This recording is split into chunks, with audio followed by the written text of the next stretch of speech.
जय माँ काली। आज हम आप लोगों के लिए सुलेमानी कृत्य साधना लेकर आए हैं। आज आप सबके सामने एक बहुत ही तीक्ष्ण सुलेमानी कृत्य की विधान स्पष्ट करने जा रहा हूँ, जो अपने आप में आश्चर्यजनक और अद्भुत है। उसी क्षण प्रभाव दिखाने वाला प्रयोग है। एक ही मंत्र से आप अपने शत्रु को बांध भी सकते हैं, उसके शक्ति क्षीण भी कर सकते हैं, उसको रोगग्रस्त भी कर सकते हैं, उसका उच्चाटन भी कर सकते हैं, यहाँ तक कि उसको मारण क्रिया भी संभव किया जा सकता है। लेकिन क्या किसी को मारना उचित है? किसी को बीमार करना उचित है? बस मज़े लेने के लिए किसी के ऊपर ऐसा कोई प्रयोग कर देना उचित नहीं है। आप लोग स्वयं ही इसके जिम्मेदार होंगे, गलत होने पर भी और सही होने पर भी। मैं आप लोगों के पाप पुण्य का भागीदार नहीं बनूंगा। मैं सदाई इनसे दूर रहूंगा। आप लोग स्वतंत्र है इस विद्या को कैसे भी व्यवहार करें, मुझे उससे कोई फर्क नहीं पड़ता। हाँ, अगर आप मेरे ही बताए हुए प्रयोग मेरे ऊपर करेंगे तो हम भगवती आपका भला करें, या कुछ भी करें आपके साथ भगवती हमारा क्या जाता है। आप लोग लकड़ी खाएंगे तो हम फर्नीचर निकलेगा ही। आप लोग जिसे जो करना है करें, परंतु यह प्रयोग केवल जानकारी और ज्ञान के उद्देश्य से ही अपने पास रखिएगा। अगर आप बहुत ही बड़ी मुसीबत में है तभी इसका प्रयोग करना, अन्यथा यह प्रयोग से साधना समाप्त होने के बाद दूरी रखना। ये आपके लिए ब्रह्मास्त्र का काम करेगा, जो हर शत्रु को खत्म करने के लिए प्रयोग किया जा सकता है। जब तक प्राण संकट ना हो, जब तक आपके स्त्री और बच्चों पर मुसीबत ना आए, जब तक आपके ज़मीन पर धन पर मुसीबत ना आए, और लास्ट में जब तक आपकी इज्जत पर बात ना बने, तब तक यह प्रयोग कदापि मत करना। तो यह साधना करने के लिए आपको चाहिए केले का फूल और किसी सब वाहन की लकड़ी।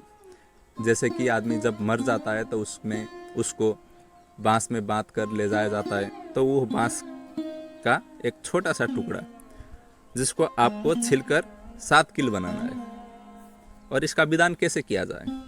सबसे पहले आप केले का फूल प्राप्त करें। विधि अनुसार शनिवार को, फिर मंगलवार को आपको लकड़ी लेकर आनी है, और रविवार को केले के अंदर अपने शत्रु की प्राण प्रतिष्ठा करें। प्राण प्रतिष्ठा का विधान हमने पहले दे चुके हैं, आप देख सकते हैं। अगर शत्रु के नाम और गोत्र पता ना हो तो नाम के जगह फलाना फलानी और गोत्र में कश्यप गोत्र उच्चारण कर सकते हैं। अमावस्या की महानिशा में एक एक मंत्र को उच्चारण के साथ एक एक कील यह भावना के साथ उसके अंदर गाड़ना है कि उसके 4 कील से चारों हाथ पैर, एक से मस्तिष्क, एक से दिल, एक से आत्मा को मार दें। अब बोलेंगे कि आत्मा तो अमर है, परंतु विधान ऐसा है जैसे गुरु ने बताया था वैसे ही विधान हम आपको बता रहे हैं। आत्मा का मतलब उसका प्राण, आप यही समझ लीजिएगा। इस विधि के अनुसार वह आदमी मर जाता है। और बीमार करना हो तो कील ठोकने की आवश्यकता नहीं है, बस आप मंत्र पढ़ के 108 बार यह बोलना है कि जा तुझे यह रोग हो जाए। आप जो रोग बोलेंगे उसको वही रोग हो जाएगा। अगर आपको उच्चाटन करना है तो भी मंत्र पढ़ के आपको बस तुझे उच्चाटन हो जाए, तू यहाँ से निकल जाए, तू इस जगह को छोड़कर भाग जाए, इतना ही बोलना है। लेकिन मंत्र सिद्ध कैसे करना है? बिना मंत्र सिद्ध किए तो ये प्रयोग नहीं होगा, तो उसका विधान भी हम आपको बताएंगे। आप लोग सबसे पहले मंत्र के उच्चारण की अभ्यास करें, सही तरीके से कैसे उच्चारण करना है। फिर नौचंदी जुमा से नित्य 3 माला आपको जाप करना है। पश्चिम दिशा की ओर मुंह करके बैठ जाना है। सुलेमानी साधना है तो विधान भी सुलेमानी के हिसाब से ही आपको करना चाहिए।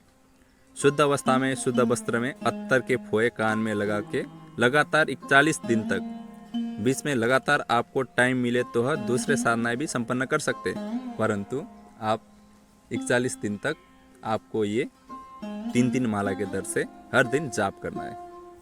अब इसका जो आयात है, मंत्र है, वो आपको बताने जा रहा हूँ। मंत्र है अल्लाहु मत सिल्ला कुरिल्ला कामान माड़ अमुक ए रतामान कोरी सुरोगी खाए अल्लाह मोहम्मदेर मोत्रो पोड़ी जा बोली ताई होया पहाड़ छोटे पर्वत टोटे अमुक एर छोड़ मुर्शिद अल्लाह मोहम्मदेर रेयोजे खाटे।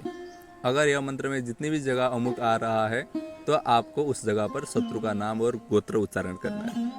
अगर आप इस मंत्र को सिद्ध कर लेंगे तो अभी किसी भी शत्रु के तरफ देखकर मन ही मन उच्चारण करेंगे तो उसी क्षण वह बेहोश होकर गिर पड़ेगा, और लगातार जाप करते रहेंगे तो उसके मुंह से खून की धारा बहना शुरू हो जाएगा और वह काल के सम्मुख पहुंच जाएगा। मंत्र सिद्ध करते वक्त जैसा लिखा है वैसे ही उच्चारण करें। प्रयोग के वक्त अमुक के स्थान पर शत्रु का नाम अनिवार्य रूप से लगाना चाहिए। यह तो हुआ सुलेमानी कृत्य साधना। कृत्य साधना बहुत ही भयंकर है। कृत्य साधना को एक बार प्रयोग कर लिया जाए तो उसको वापस लौटाया नहीं जा सकता। कृत्य साधना को भी 2-3 साधना ही वापस कर सकता है, जैसे कि छिन्नमस्ता प्रयोग और सुदर्शन प्रयोग। ये 2 ही प्रयोग आज तक मेरे अनुभव में आ रहा है कि ये दोनों प्रयोग से कृत्य को वापस किया जा सकता है। अन्य कोई भी ऐसा विधान मुझे आज तक ज्ञात नहीं है जिससे कृत्य को वापस ही संभव हो सके। तो कृत्य क्या है ये भी आपको बता दूं। कृत्य वो शक्ति है जिसने पहली बार गंगा को धरती पर लाने के लिए अहम भूमिका निभाई थी, परंतु उस समय गंगा में डुबकी लगाते ही कृत्या देवी के रूप में परिवर्तित हो गई, क्योंकि गंगा स्वयं देवताओं से क्या कर सकते हैं।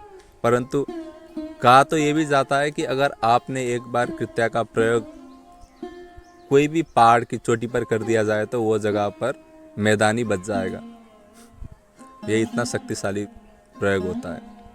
और आपने डॉक्टर नारायण दत्त श्रीमाली का नाम तो सुना ही होगा। निखिलेश्वरानंद सिद्धाश्रम शक्ति केंद्र के बहुत बड़े संस्थापक हैं। उनके द्वारा भी कृत्या प्रयोग संपन्न किया गया था और वो भी कृत्या के स्वामी थे और उनके ऊपर भी कृत्या प्रयोग हुआ था। तो कृत्या के इतिहास में और आज के समय में भी अवशेष है, अस्तित्व है। तो आप यह साधना करके लाभ ले सकते हैं। बस इसमें आपको और कुछ भी विचार करने की आवश्यकता नहीं है। आपको पवित्र रहना है। जैसा जो तिथि बताया गया है उसी तिथि उसी समय से आपको शुरू करना है, और जितना जाप बोला है और जितनी संख्या में बोला है उसी हिसाब से आपको जाप करना है और पवित्र रहकर करना है। अगर आपने एक बार कृत्य साधना कर लिया तो जिंदगी भर आपको कभी शत्रु परेशान नहीं कर सकते। यह मेरे द्वारा अनुभूत प्रयोग है और यह प्रयोग मैं आपको केवल जानकारी के उद्देश्य से दे रहा हूँ। अगर आप पीड़ित ही है तो तभी ये प्रयोग आपको संपन्न करना चाहिए, नहीं तो मजाक के रूप में अथवा एक बार ट्राई करके देख लें, इस हिसाब से आपको कभी ये प्रयोग नहीं करना है। अगर ये प्रयोग आपने सिद्ध कर लिया तो जीवन में शत्रु से संबंधित कोई भी दूसरी प्रयोग की आवश्यकता आपको नहीं पड़ेगी। ये मैं आपको गारंटी देता हूँ। अगर आपको ये वीडियो पसंद आया हो और ऐसे ही वीडियो आप और देखना चाहते हैं तो हमारे यह चैनल को सब्सक्राइब करें और यह परिवार में ज़्यादा से ज़्यादा नए साधकों को जोड़ने की कृपा करें, क्योंकि यह एक परिवार है और आप सभी यह परिवार के सदस्य हैं। तो यह परिवार में जितने साधक बनते जाएंगे उतनी ज़्यादा विचार विमर्श होती रहेंगी और नए से नए ज्ञान की प्रादुर्भाव हो सकती है। तो मैं डीएनए बाबा ऐसे ही वीडियो लेकर उपस्थित होता रहूँगा। तब तक के लिए विदा दीजिए। जय माँ काली।